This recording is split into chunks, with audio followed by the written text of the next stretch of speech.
여러분, 우리 교회에 비전 모토가 있습니다. 혹시 아십니까?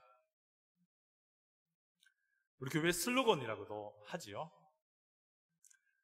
매년마다 바뀌는 주제 말고요.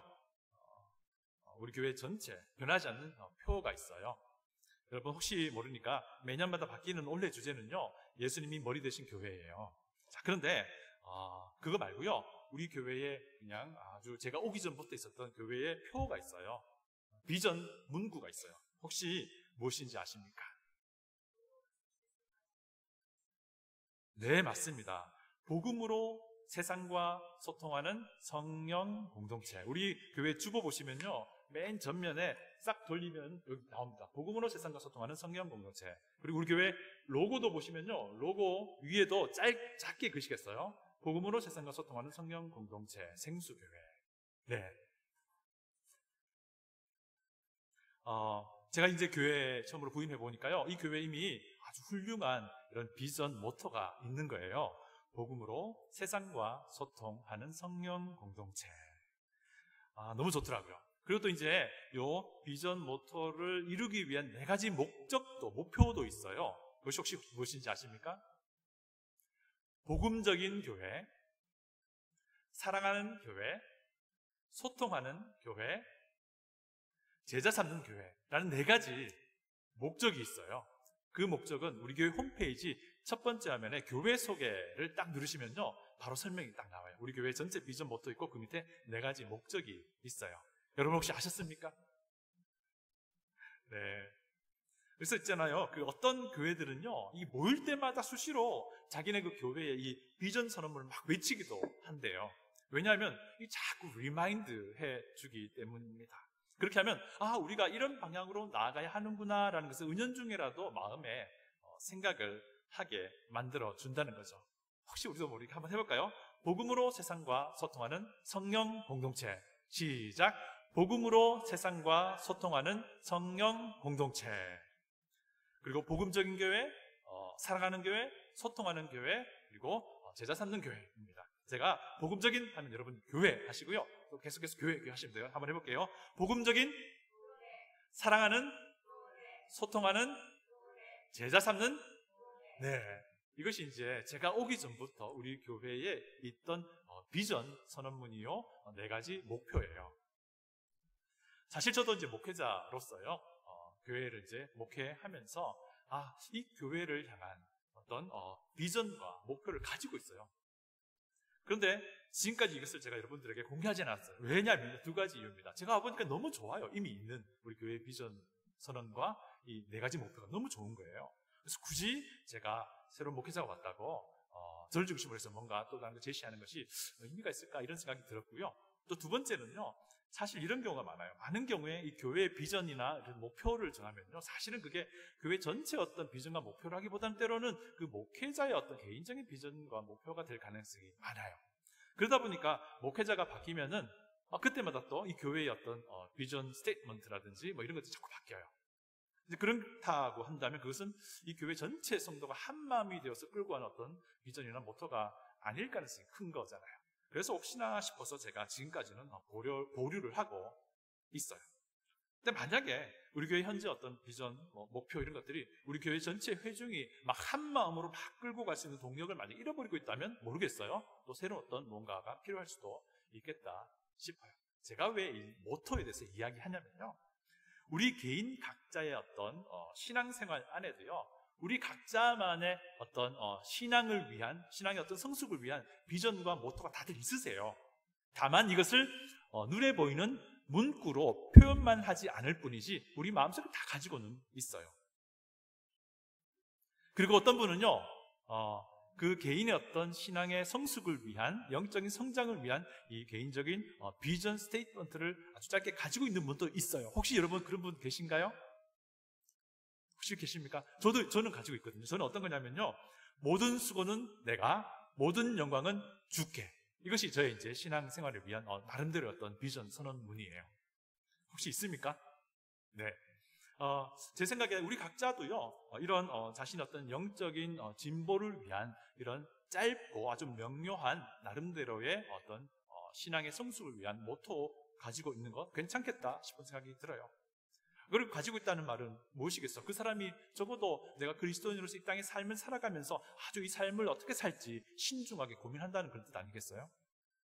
오늘 아모스 6장을 보게 되는데요. 아모스 6장을 통해서 지금 우리가 가지고 있는 신앙 슬로건 외에도요, 우리 각자가 새롭게 채택을 해도 아주 좋을 법한 비전 2가지를 여러분들과 함께 나누고자 합니다.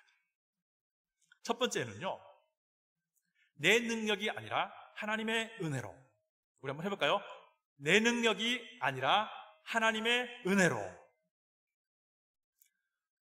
3장부터 6장에 걸쳐서 하나님은요, 북이스라엘 백성들이 왜 멸망을 당해야 하는지에 대한 이유를 또다시 제시를 하고 있어요. 사실 1장, 2장에서 이미 간단하게 제시가 되었거든요. 그들이 멸망당하게 되는 이유는 한마디로 말하면요, 무엇이냐면 그들이 영적으로 타락했다는 거예요. 그래서 너희들이 어떠한 종교 행위를 하더라도 내가 그거 받을 수 없다. 이것이 이제 결국 그들의 멸망의 이유가 됩니다. 왜냐하면 그들의 예배가 너무 위선적이었어요.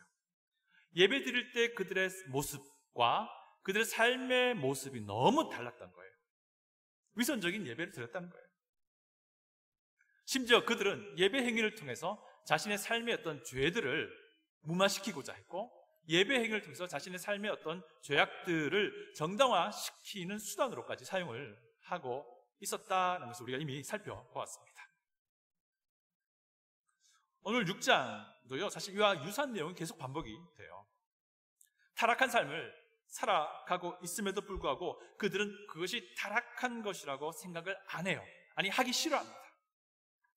특별히 오늘 본문은요, 그 당시 힘을 가지고 있는 자들, 권력을 가지고 있는 사람들, 그 사회층의 지도자들을 그들의 타락을 오히려 더 주목하고 있습니다. 우리 다 같이 1절을 읽어보겠습니다. 화 있을진저 시온에서 교만한 자와 사마리아 산에서 마음이 든든한 자, 곧 백성들의 머리인 지도자들이여 이스라엘 집이 그들을 따르는도다. 직접적인 대상은 누굽니까? 백성들의 지도자들이죠. 백성들의 머리인 지도자들이요. 이 독특한 점은요, 이제는 남유다도 언급되기 시작한다는 거예요. 이 말이 무슨 말이겠습니까? 그 당시의 영적인 타락상이라는 것이 북이스라엘만 국한된 것이 아니었다는 것을 보여주겠죠. 여기서 시온에서 교만한 자 할 때 시온은 남유다의 예루살렘을 말하고요, 사마리아 산에서 마음이 든든한 자 할 때 사마리아는 북이스라엘의 수도를 말하겠죠. 자, 그런데 이거 보세요. 시온에서 교만한 자라는 이 문구에서 교만한이라고 번역한 이 히브리어 단어는요, 사실 어떤 의미냐면 편안하게 지내는 그런 의미예요. 부족한 것이 없이 편안하게 지내는. 그리고 오늘 아모스 전체 어떤 문맥을 볼 때에 이들은 넘치도록 풍요롭게 풍족하게 살았다는 겁니다. 자기 손안에 가질 수 있는 그 모든 것을 마음껏 누리며 호화로운 삶을 살았다라는 것을 요 문구로 표현하고 있습니다. 시온에서 교만한 자, 시온에서 편안함을 느끼는 자, 이렇게 말하고 있습니다. 또 사마리아 산에서 마음이 든든한 자라고 하는 요 문구에서 마음이 든든한 이 히브리어 단어의 의미는요, 안전하게 여기는, 이런 말이에요. 이게 무슨 말일까요? 이 사람들이 지금 누리고 있는, 내 마음대로 누리며 살아가고 있는 이 사치일스러운 삶이, 그들이 가지고 있는 돈이, 그들이 가지고 있는 권력과 힘이 그냥 영원히 지속될 것이라고, 안전하게 지속될 것이라고 생각했다는 거예요. 이들의 삶의 모습이 어땠는지 본문의 4절부터 6절 사이를 보면 설명이 됩니다. 4절을 보시면요, 이런 말씀이 있어요. 상아상에 누우며 침상에서 기지개 켜며 양떼에서 어린 양과 우리에서 송아지를 잡아서 먹고, 상아로 장식된 침대에서 잔다는 겁니다. 여러분, 상아 장식이라고 한다는 말은 무슨 말이겠어요? 지금도 그렇고요, 그때도 그렇고 굉장히 값비싼, 진귀한, 사치한, 호화스러운 그런 것을 말하고 있어요. 또 그들은 편안한, 여기서 우리 한글 성경은 침상에서 기지개 켠다라고 침상으로 번역했는데, 이것은 사실 편안한 푹신푹신한 의자를 말해요. 카우치에서 그냥 기지개를 펴며 쉰다는 겁니다. 그리고 그들에게 먹을 양식이 끊어지지 않아요. 양떼를 보면서 저 양, 그러면 그날 저녁에 그 양고기가 식사로 올라옵니다. 소떼 보면서 저 송아지, 그러면 그날 점심 식사로 소고기가 올라오는 그런 상황이었어요. 여러분 혹시 부럽습니까? 부러우면 지는 거예요. 여러분 5, 6절도 마찬가지예요. 5, 6절 보시면 이런 말씀이 있습니다. 비파 소리에 맞추어 노래를 지절거리며 다윗처럼 자기를 위하여 악기를 제조하며 대접으로 포도주를 마시며 귀한 기름을 몸에 바르면서 요셉의 환난에 대하여는 근심하지 아니하는 자로다라고 말하고 있어요. 여러분 이게 무슨 말입니까? 노래를 부르면서 유흥을 즐기면서 자신의 이기적인 욕심을 채우는 그런 모습을 묘사하고 있는 거예요. 그들은 노래와 악기로 막 즐거움을 계속 풍류를 즐기는 거예요. 그리고 그런 분위기에서요, 포도주를 마시는데 어떻게 마십니까? 대접으로 마신다, 이런 표현이 있어요. 여러분 그 당시에 고대 근동에서 포도주를 마시는 습관은 어떤 거냐면요, 큰 대접에다가 포도주를 다 담아 놓고요, 주변에 앉은 사람들이 그 대접에서 자기의 작은 잔에다 포도주를 담아서 따라서 먹는 그런 문화였어요. 그런데 여기는 뭐라고 말합니까? 그 큰 대접에다가 그냥 포도주를 벌컥벌컥 마신다는 거예요. 이게 무엇을 보여줍니까? 그들의 삶이 방탕하고 너무나도 호화롭고 사치스럽고 낭비하는 그런 삶이었다라는 것입니다. 또 무엇을 말합니까? 기름에 몸을 바르면서, 이 귀한 기름이라고 말해요. 아주 값비싼 기름을 자신의 몸에다가 바른다라는 이 말은 어떤 의미겠어요? 굉장히 자신의 이기적인 욕심을 채우는 그런 삶을 살았다는 것을 우리에게 단편적으로 보여주고 있는 부분입니다. 그런데 여러분, 진짜 이들의 문제는요, 이렇게 살아가는 삶이 그들이 보기에 당연하다고 여겼다는 겁니다. 이것이 그들의 문제였어요. 이런 삶이 영이 되기 위해서 소요되는 수고와 희생이 있다는 것을 그들은 모르고 있었다는 거예요. 아니, 알기를 원치 않았던 겁니다. 이것이 문제였던 겁니다. 누군가는 이렇게 말할 수 있습니다. 내가 가진 것, 내가 누리는 것, 내가 사용하는 것, 그것이 무엇이 문제입니까? 네, 법적으로는 문제될 것 없고요, 사회적으로도 이것은 문제될 것 없어요. 그런데 이것은 세상이 말하는 원리이겠죠. 그런데 하나님의 말씀하시는 원리는요, 이것이 아닙니다. 네가 누리는 것, 그 뒤에는 누군가의 수고와 땀방울과 심지어는 생명이 들어있다, 이것을 잊지 말라라고 하는 것이 하나님의 원리예요. 이것이 하나님의 마음입니다. 아모스서는 전체적으로 볼 때에 아주 힘을 가지고 있고 돈을 가지고 있고 권력을 가진 자들이 자기만 잘 살면 된다고 생각하는 그런 불의함을 지적하는 말씀들이 자주 나옵니다. 오늘 본문에도 나옵니다. 그래서 정의와 공의를 계속 이야기하는 겁니다. 여러분, 가진 것이 있다면, 가진 것이 많다면 그만큼 책임도 많다라고 하는 것이 하나님의 마음이에요. 이 북이스라엘 사람들이 이런 생각을 하고 있으니까 심지어 그들은 가난한 자들, 힘없는 자들을 착취하여 그것으로 자신의 배를 불린 거죠. 많이 가지고 있으면 그만큼 책임도 많은 겁니다. 여러분, 우리 그리스도인은요, 우리가 누리고 있는 것들을 당연하다고 여겨서는 안 됩니다. 우리가 누리고 있는 그것을 위해서 누군가가 희생을 하고 있다는 사실을 알아야 한다는 거예요. 우리 그리스도인은요, 우리가 무언가 누리고 있을 그때에 이 지구상의 어떤 곳에서는 이것을 누리지 못하는 사람도 있다는 것을 기억해야 합니다. 우리가 누리고 있는 이것을 위해서 어떤 누군가는 피와 땀을 흘리며 심지어 목숨을 걸고 있다는 것을 생각할 수 있어야 한다는 거예요. 저는 커피를 좋아합니다. 아마 다들 좋아하실 거예요. 저는 아침마다요, 커피 콩을 손으로 돌리는 걸로는 아니고요, 모터 달린 걸로 갈아요. 그리고는 그 갈은 커피를 또 거름종이에 얹어가지고 뜨거운 물 내려서 커피를 받아요. 그리고 한 잔은 제가 마시고요, 한 잔은 제 아내를 위해 준비합니다. 제가 보기보다 참 스윗하죠. 제가 이런 말 듣습니다. 너는 경상도 사람 같지 않아, 이런 말 들어요. 자, 지금은 이것도 못해서 좀 아쉽지만요, 네, 이것이 저희 집 아침 풍경이에요. 그런데 어느 순간부터요, 이 커피를 내리면서 이런 생각을 하기 시작했어요. 이 커피를 재배하기 위해서 되게 많은 사람이 고생하겠다라는 생각을 해봤어요. 그거 아세요? 혹시 커피가 많이 생산되는 이 지구상의 그 나라들이 대부분은 가난한 나라들이에요. 대부분. 우리 그리스도인은요, 자신의 것을 다른 사람과 나눌 수 있어야 됩니다. 내가 풍족하다면요, 더더욱 나누어야 됩니다. 내가 풍족하지 않다 하더라도 나누어야 합니다. 지금 나누지 못하면요, 나중에 풍족하게 되더라도요, 못 나눠요. 아이고, 우리보다 더 잘 사는 사람 많은데 왜 그런 말씀 하시냐? 라고 하는 분도 계실 수 있을 것 같아요. 그런데 이렇게 한번 또 생각해 볼 수 있어요. 우리는 소위 말해서 굉장히 잘 사는 부자 나라 미국에 살고 있어요. 그렇기 때문에 우리도 부자 나라에 사는 부자의 한 사람으로 비춰질 수 있어요. 가난한 나라 사람들이 보기엔 말이죠. 또 이렇게도 생각할 수 있어요.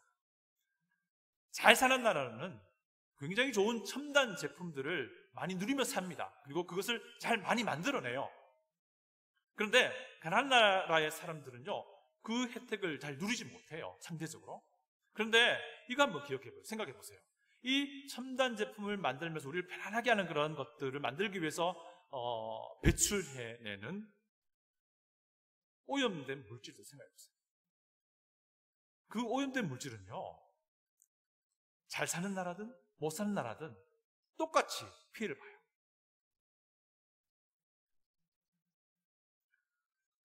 같은 원리입니다. 내가 편하면 다른 사람이 불편해지는 거예요. 우리에게 이런 눈이 필요합니다. 이런 안목이 필요해요. 그래서 내가 편한 위치에 있다라고 한다면 그만큼 책임이 더 많다라는 것을 우리가 기억해야 합니다. 내가 많이 가지고 있다라고 생각한다면 그만큼 나는 책임이 있다라는 것을 우리가 생각할 수 있어야 합니다. 내가 지도에 리더십의 위치가 있다라고 한다면 그만큼 더 책임이 있는 위치다라는 것을 우리가 또 기억할 수 있어야 합니다. 이런 책임에 일절 관심이 없었던 북이스라엘 사람들이 결국 이것은 무엇이냐면 하나님과의 약속을 어기고 있는 것과 같은 거예요. 하나님의 약속 말씀에 따르면 너희는 주변의 약한 자들 그리고 고아들, 과부들을 돌봐야 했거든요. 근데 이들은 그렇게 하지 않았다는 거예요. 그래서 하나님은요, 북이스라엘에게 심판과 멸망의 경고를 하고 있는 거예요. 그래서 7절부터 11절까지 보면 북이스라엘의 멸망에 대해서 예언을 또 하고 있는 거예요. 계속해서 반복해서 그 예언을 하고 있는 겁니다. 그리고 하나님은요, 이런 그들의 모습을 이렇게 진단해요. 야, 너네들 네 힘으로, 네 능력으로 이거 얻었다고 생각하는구나. 이렇게 판단하고 계십니다. 13절 제가 읽어드립니다. 허무한 것을 기뻐하며 이르기를 우리는 우리의 힘으로 뿔들을 취하지 아니하였느냐 하는도다. 여기서 뿔이라고 번역된 이 칼라임이라는 히브리어 단어는요, 사실 어떤 권력과 힘을 의미해요. 때로는 이 칼라임이라고 하는 이 뿔이라고 번역한 이 부분을 어떤 지명으로 이렇게 생각하게 돼요. 그게 뭐냐면 이것이 이제 어떤 배경을 가지고 있냐면, 여러분 여로보암 2세 때, 지금 북이스라엘의 왕이잖아요. 여로보암 2세 때에 그들이 영토를 회복한 것 우리가 알고 있습니다. 이것 때문에 그들은 부와 권력을 유지할 수 있었잖아요. 이것 때문에 이들이 막대한 부를 유지하게 된 겁니다. 그런데 이런 힘과 부가 자기의 그 능력과 힘으로 얻어진 것이라고 그들이 생각한 거예요.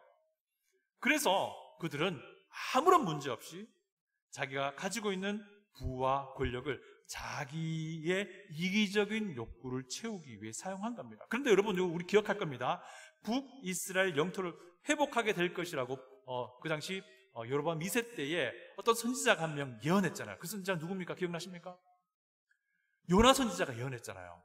그리고 요나 선지자 그 예언한 대로 그대로 북이스라엘이 여로보암 2세 왕 때 그것을 회복했어요. 그리고 그것 때문에 부를 얻게 된 거예요. 이게 무엇을 말합니까? 이거는 그들이 얻은 영토, 그들이 얻은 권력, 그들이 얻은 그 뿔이 자기 힘으로 얻은 게 아니고 하나님의 은혜로 주어진 것임을 보여주는 거단 말이에요. 그런데 그들은 이것을 하나님의 은혜가 아니고 내 힘으로, 내 능력으로 얻었다고 생각한 겁니다. 그래서 그런 삶을 살게 된 거죠. 이것이 근본적인 문제였던 겁니다. 내 힘으로 얻었기 때문에 내 마음대로 쓰는 것이 전혀 문제가 안 되는 그런 원리를 그들이 가지고 있었던 거예요. 이것은 세상의 원리입니다. 그러나 하나님의 원칙은 우리가 누리는 모든 것이 하나님의 은혜로 주어진 것이기 때문에 그만큼 책임이 있다는 것을 아는 거예요. 이것이 하나님의 마음입니다. 이것을 알면은 우리가 이기적인 삶을 살 수 없어요. 내가 누리는 것을 위해 희생된 많은 사람들을 그냥 내 생각에서 배제하며 살 수 없는 거예요. 내가 누리는 것을 지금 현재도 누리지 못하고 있는 사람들을 생각하지 않을 수 없게 되는 거예요. 내 능력이 아니라 하나님의 은혜로. 이것이 하나님의 마음인 줄 압니다. 두 번째 모토는요, 지금 순종입니다. 우리 한번 해볼까요? 지금 순종. 시작. 지금 순종. 1절에서 우리 아모스 선지자를 통해서 하나님은 정말 북이스라엘 사람들, 책임감은 전혀 없고 이기적인 자신의 만족을 추구하며 살아가고 그것이 영원히 지속될 것이라고 생각했던 사람들을 꾸짖으셨습니다. 그리고는요, 북이스라엘 사람들에게 이렇게 말하는 거예요. 야, 너네들 주변 나라 한번 봐봐. 걔네들도 똑같은 이유로 멸망하게 될 거야 라고 말씀을 하시는데 세 나라를 언급해요. 갈레, 하맛, 블레셋을 이야기합니다. 그 주변에 있는 나라들이거든요. 그들 역시 똑같은 이유로 멸망하게 될 건데 너희들은 무사할 것 같아? 라고 하나님이 말씀하시는 것이 2절이에요. 그러면서 3절을 보니까요, 이런 말씀이 있어요. 3절 봅니다. 너희는 휴관날이 멀다 하여 포악한 자리로 가까워지게 하고. 이게 무슨 말이냐면요, 이 북이스라엘 사람들이 아모스 선지자를 통해서 하나님이 주신 이 말씀에 대해서 어떻게 반응하고 있는지 그들의 태도를 보여주는 말씀이에요. 이게 무슨 말이냐면요, 멸망의 날을 우리에게서 좀 치워주면 좋겠어요 라고 말을 하지만 그들의 모습을 보면, 그들의 삶을 보면, 그들의 행동을 보면 전혀 그렇게 하지 않는 것 같다라는 그 말인 거예요. 바라기는 하는데 그들은 전혀 액션을 취하지 않고 있다는 겁니다. 어떤 상황과 비슷하냐라고 하면요, 하나님, 제가 하나님의 진리의 말씀에 순종하길 원해요. 그런데 지금은 아니에요 라고 말하는 것과 지금 똑같은 반응을 보이고 있는 거예요. 이상한 심리죠. 순종하겠다는 것도 아니고 순종하지 않겠다는 것도 아닙니다. 북이스라엘 사람들이요, 이 아모스의 경고를 듣고 이와 같이 반응을 했다는 거예요.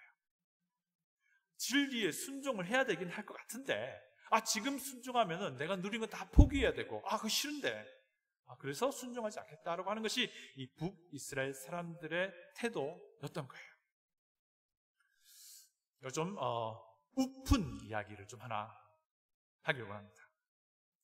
보통 이제 목사 안수식을 하면요, 그 교회 성도님들도 목사 안수를 받는 그 분에게 정말 마음으로 축복해 줍니다. 그리고 축하해 주고 격려해 주세요. 그런데요, 그들에게 일일이 이 질문하면요, 어떻게 대답하는지 아십니까? 당신의 아들이 목회자가 되고자 한다면 찬성할 겁니까? 반대할 겁니까? 이 질문하면요, 열의 9은 반대한단 말이에요. 이것이 사람의 마음이에요. 제 아버지는 반대하진 않으시더라고요. 왜 반대하지 않지? 궁금했었는데요. 한 8년 전에 저희가 달라스 있을 때 한번 찾아오셨는데요. 오늘 밤에 다 같이 이제 아버지하고 어머니하고 저하고 이제 제 집사람하고 있는데 저희 아버지가 이런 말씀 하시더라고요. 아들아, 내가 옛날에 아들이 목사 됐으면 하는 마음으로 기도한 적이 있다, 이런 말씀 하시는 거예요. 그래서 저희 옆에서 어머니가 우스갯소리로 아이고, 당신이 그런 기도 해가지고 막 이런 얘기를 하시는 거예요. 여러분, 우리는요, 지금 순종하는 것이 필요합니다. 혼나기는 싫은데 그래도 내가 누리는 것 포기할 수는 없어, 이렇게 생각하면 북이스라엘 사람과 같은 거예요. 하나님, 제게 진리를 알려주세요. 그런데 지금 말고 나중이면 좋겠어요. 라고 한다면 10번이나 하나님의 심판의 괴로움을 당해야만 했던 애굽의 그 완악한 바로 왕과 다를 바가 없는 거예요. 지금 순종하는 것, 이것이 지혜인 줄 압니다. 순종을 미루는 것만큼 어리석은 일이 없는 거예요. 지금 순종, 이것이 우리의 신앙의 모토가 될 수 있기를 바랍니다. 순종하기보다는 지금 누리는 그 부유함의 달콤한 유혹에 빠져서 이기적인 만족으로 똘똘 뭉쳐져 있었던 사람들에게 하나님 이렇게 말씀하세요. 12절, 13절 한 부분을 제가 읽어드립니다. 그런데 너희는 정의를 쓸개로 바꾸며 공의의 열매를 쓴 쑥으로 바꾸며 허무한 것을 기뻐하며. 하나님은 이런 자들을 허무한 것, 헛된 것을 기뻐하는 자라고 말씀하십니다. 여기에 있는 우리 모든 우리 주 예수 그리스도 안에서 헛된 것이 아니라 예수 그리스도를 기뻐하며 예수 그리스도를 땅에 보내신 우리 하나님을 기뻐하는 우리 모두가 될 수 있기를 축복합니다. 우리 마지막으로 오늘 두 가지 모토를 한번 외쳐볼까요? 내 능력이 아니라 하나님의 은혜로. 시작!